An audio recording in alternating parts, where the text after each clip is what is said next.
ਛਾਂ ਕਰਕੇ ਦੋਧੀਆਂ ਛਲੀਆਂ ਤੇ ਧੁੱਪਾਂ ਚੜਨ ਤੇ ਛੇਜੇ ਲੜਦੇ ਨੇ। ਮੈਦਾਨ ਜਗੀਰ ਨਹੀਂ ਬਾਲਾਂ ਦੀ ਜੰਗ ਮਰਦ ਬਾਏ ਜੇ ਲੜਦੇ ਨੇ। ਤੇ ਭਾਵੇਂ ਹੁੱਕੇ ਤੇ ਸੋਨਾ ਜੜਦੇ ਵਤੀਏ ਅੱਗ ਨਾਲ ਹਵੇਜੇ ਲੜਦੇ ਨੇ। ਉਹ ਕਦ ਕਾਠ ਦਾ ਸਿਰਫ ਵਿਖਾਵਾ ਹੁੰਦਾ, ਵਿੱਚੋਂ ਸਿੱਧਾ ਕਲੇਜੇ ਲੜਦੇ। ਅਰਦੇ ਕਿ ਮੇਰੀ ਕੁੱਲ ਜ਼ਿੰਦਗੀ ਤੇਰੇ ਪਿਆਰ ਦੀ ਜੂ ਜ਼ਰਖੇਜ਼ ਕਰੇਂਦਿਆਂ ਨਿਭ ਗਈ। ਮੇਰੀ ਕੁੱਲ ਜ਼ਿੰਦਗੀ ਤੇਰੇ ਪਿਆਰ ਦੀ ਜੂ ਜ਼ਰਖੇਜ਼ ਕਰੇਂਦਿਆਂ ਨਿਭ ਗਈ। ਤੇ ਤੇਰੀ ਵਾਂਗ ਬਿਮਾਰਾਂ ਕਮਲਿਆਂ ਤੋਂ ਪਰਹੇਜ਼ ਕਰੇਂਦਿਆਂ ਨਿਭ ਗਈ। ਤੇ ਤੇਰੇ ਦਿਲ ਤੋਂ ਸੱਜਣ ਰਕੀਬਾਂ ਦੇ ਰੰਗ ਰੇਜ਼ ਕਰੇਂਦਿਆਂ ਨਿਭ ਗਈ। ਮੇਰੀ ਪੁੱਛਣ ਦੇ ਸ਼ੌਕ ਸਿੱਧਾ ਤੇਰੀ ਛੁਰੇ ਤੇਜ਼ ਕਰੇਂਦਿਆਂ ਨਿਭ ਗਈ। ਅਸੀਂ ਕਮਲੇ ਹੈ ਤੇਰੇ ਰਾਹ ਪੈ ਵੇਖਣ ਸਣੇ ਅੱਡੀਆਂ ਬੀਠੀਆਂ ਚਾਹ ਕੇ। ਮਖਮਲ ਦੀਆਂ ਸ਼ਾਲਾਂ ਹਾੜ ਦੇ ਵਿੱਚ ਰੰਗਦਾਰ ਮਜੀਠੀਆਂ ਚਾਹ ਕੇ। ਓਏ ਅਸਾਂ ਪੋਹ ਦੀ ਰਾਤ ਚ ਟੁਰ ਪਵਣਾ ਤੇਰੇ ਕਾਨ ਅੰਗੀਠੀਆਂ ਚਾਹ ਕੇ। ਤੇਰਾ ਉਹ ਡਰ ਸਿਦਕ ਬਣਾਈ ਰੱਖਿਆ ਘਰੋਂ ਛਾਣੀਆਂ ਪੀਠੀਆਂ ਚਾਹ ਕੇ। ਤੇ ਕਿਬਲਾ ਕਿਉਂ ਪੇਚ ਤੇ ਪੇਚਣ ਪੇਚ ਹੋਇਆ ਜਿੱਦਾਂ ਪੇਚ ਤੇ ਪੇਚ ਕੇ ਆਂਦਾ ਹੈ। ਇਹ ਮੇਰੇ ਆਸਤੇ ਨੇ ਬਿਲਕੁਲ ਸਾਦੇ ਚ ਦੂੜਨ ਜੀ। ਕਿਉਂ ਪੇਚ ਤੇ ਪੇਚਣ ਪੇਚ ਹੋਇਆ ਜਿੱਦਾਂ ਪੇਚ ਤੇ ਪੇਚ ਕੇ ਆਂਦਾ ਹੈ।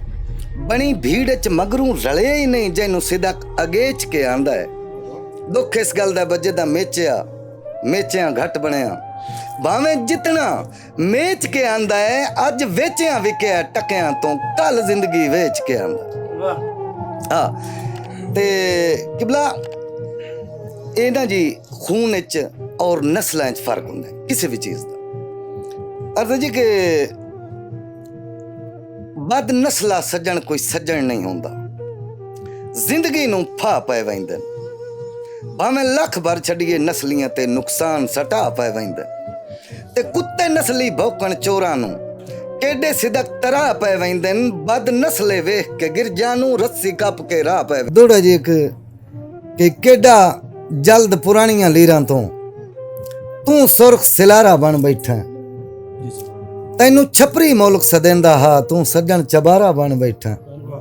ਤੇ ਸਖੀ ਦਿਨ ਸਿਦਕ ਗਿਣੇਂਦੇ ਨਹੀਂ ਜਿਵੇਂ ਤੂੰ ਸੁਨਿਆਰਾ ਬਣ ਬੈਠਾ ਹੈ। ਉਹ ਮੁੱਠ ਕਣਕ ਦੀ ਸੱਟ ਕੇ ਚਿੜੀਆਂ ਨੂੰ ਤੂੰ ਫਜ਼ਲ ਕੁਕਾਰਾ ਬਣ ਬੈਠਾ। ਦੂੜੋ ਜਨਾਬ ਨੂੰ ਅਰਜ਼ ਕਰਾਂਗਾ ਕਿ ਜਿਹੜਾ ਬਿਲਕੁਲ ਮੈਂ ਤਾਜ਼ਾ ਤਰੀਨ ਲਿਖਿਆ ਜੀ ਉਹ ਮੈਂ ਆਪਣੇ ਕਲਚਰ ਨਾਲ ਕਿ ਚੰਗਾ ਵੇਲਾ ਸਹੁਰਿਆਂ ਪੇਕਿਆਂ ਵਿੱਚ ਗਿਆ ਗੁਜ਼ਰ ਦਵੰਜੀਆਂ ਨਾਲ। ਚੰਗਾ ਵੇਲਾ ਸਹੁਰਿਆਂ ਪੇਕਿਆਂ ਵਿੱਚ ਗਿਆ ਗੁਜ਼ਰ ਦਵੰਜੀਆਂ ਨਾਲ।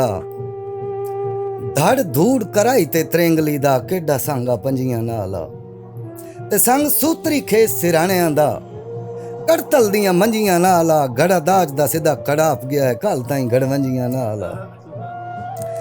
ਤੇ ਕਿਬਲਾ ਦੁਆ ਸਕਾਫਤ ਦਾ ਦੌੜਾ ਕਿ ਕੱਚੇ ਕੋਠੇ ਸਿੱਧਾ ਵਸੀ ਵੇੜੇ ਕਿਦੇ ਉਹ ਪਰਿਵਾਰ ਦੀ ਛਾਈ ਗਈ। ਸਰ ਪੱਤਰੀ ਸਿਰਕੀ ਕਾਨਿਆਂ ਦੀ ਪੱਟੀ ਬਾਲੇ ਨਾਲ ਰਲਾਈ ਗਈ।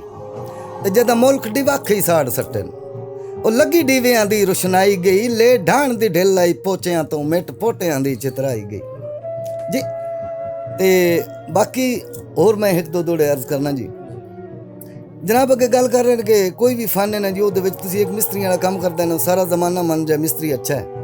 ਲੇਕਿਨ ਜਿੰਨੀ ਦੇਰ ਉਹਨੂੰ ਮਿਸਤਰੀ ਨਾ ਜੀ ਮੰਨੇ ਉਨੀ ਦੇਰ ਉਹ ਮਿਸਤਰੀ ਨਹੀਂ। ਇਸ ਵਾਸਤੇ ਜ਼ਰੂਰ ਅਰਜ਼ ਕਰਾਂਗਾ ਕਿ ਉਹ ਸੋਹਣੀ ਨਹੀਂ ਹੁੰਦੀ ਜਿਹੜੀ ਬਣਦੀ ਏ ਆਪਣੇ ਮੂੰਹ ਸੋਹਣੀ। ਉਹ ਸੋਹਣੀ ਨਹੀਂ ਹੁੰਦੀ ਜਿਹੜੀ ਬਣਦੀ ਏ ਆਪਣੇ ਮੂੰਹ ਸੋਹਣੀ।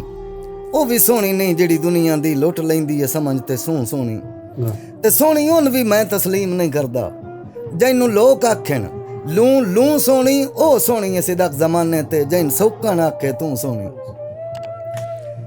ਤੇ ਕਿਬਲਾ ਇੱਕ ਦੌੜਾ ਉਹ ਜਿਹੜਾ ਆबिद ਸਾਹਿਬ ਫਰਮਾ ਰਹੇ ਸਨ ਉਹ ਦੌੜਾ ਜੀ ਕਿ ਇਸ ਹੁਸਨ ਤੇ ਬਖਤ ਦੇ ਦੁਨੀਆ ਤੇ ਦੇ ਉਭਰਦੇ ਢਲਦੇ ਰਹਿੰਦੇ ਨੇ।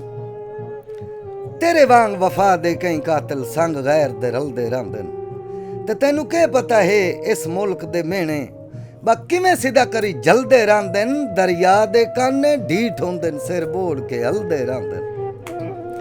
ਤੇ ਇੱਕ ਮੈਂ ਜਨਾਬ ਨੂੰ ਈਦ ਦੇ ਹਵਾਲੇ ਨਾਲ ਸ਼ਾਇਰਾਂ ਬੜੀਆਂ ਈਦਾਂ ਮਾਸ਼ਾਅੱਲਾ ਲਿਖੀਆਂ। ਅਰਜ਼ ਜੀ ਕਿ ਕਿਸੇ ਵਸਦੇ ਵਕਤ ਦੇ ਮੰਗਤੇ ਦੀ ਢਲੇ ਵਕਤ ਸਖੀ ਨੂੰ ਦੱਸ ਪਈ।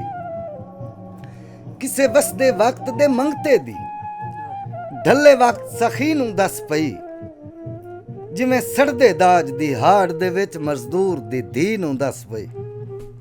ਜਿਵੇਂ ਸੜਦੇ ਦਾਜ ਦੀ ਹਾੜ ਦੇ ਵਿੱਚ ਮਜ਼ਦੂਰ ਦੀ ਧੀ ਨੂੰ ਦੱਸ ਪਈ। ਤੇ ਤੰਗ ਦਸਤ ਦੀਆਂ ਤੰਗ ਦਸਤੀਆਂ ਦੀ ਜਿੱਦਾਂ 420 ਨੂੰ ਦੱਸ ਪਈ। ਉਸ ਕਰ ਲਈ ਈਦ 29 ਤੇ ਮੈਨ ਸਿਦਾ ਤਰੀ ਨੂੰ ਦੱਸ ਪਈ। ਜੀ ਬੜੀ ਮਿਹਰਬਾਨੀ।